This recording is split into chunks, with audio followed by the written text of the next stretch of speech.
Tampokang ito ay rated SPG. Striktong patnubay at gabay ng magulang ang kailangan. Maaaring may masiselang tema, lengguwahe, karahasan, sexual, horror o droga na hindi angkop sa mga bata.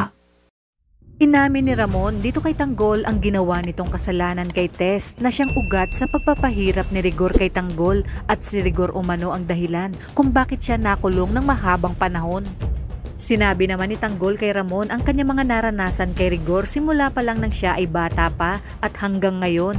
Ayon pa kay Tanggol na pareha sila ng sinapit ni Ramon sa iisang tao lang ang may gawa at ito nga ay walang iba kundi si Rigor.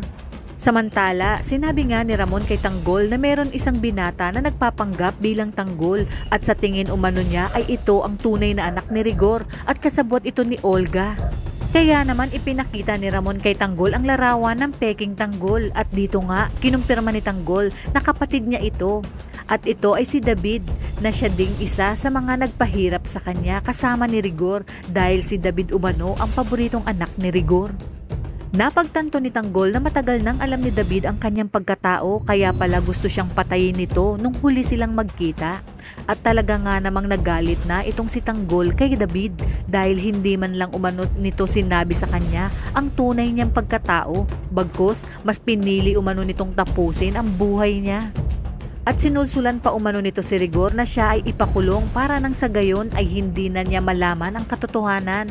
Nakiusap naman si Tanggol kay Ramon na iharap umano siya kay David upang nang sa gayon ay matuldukan na ang pagpapanggap ni David. Ikwinento nga ni Tanggol kay Ramon ang sitwasyon niya sa loob ng selda kaya umano siya napilitan na tanggapin ang alok ni Chip Espinas bilang hitman sa labas ng bilibid. Para malaya umano siyang maglabas-pasok sa kulungan at para na din sa kanyang kaligtasan.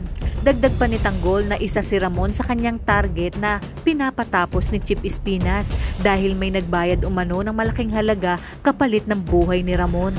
Ayon pa kay Tanggol, kung hindi umano nila target si Ramon ay hindi pa niya malalaman ang totoo sa kanyang pagkatao. At si Olga naman ang pumasok sa isip ni Ramon na gustong magpapatay sa kanya. Maya-maya pa, nangako naman itong si Ramon kay Tanggol na ilalabas siya nito sa kulungan sa lalong madaling panahon. At kung maaari lang umano ay wag na itong bumalik sa loob. Ngunit hindi nga sumang-ayon itong si Tanggol dahil depensa ni Tanggol na nasa loob ang kanyang mga kaibigan at hindi niya ito pwedeng iwan. Sa puntong ito, gustong gumanti ni Tanggol sa pagpapahirap sa kanya ni Rigor at David.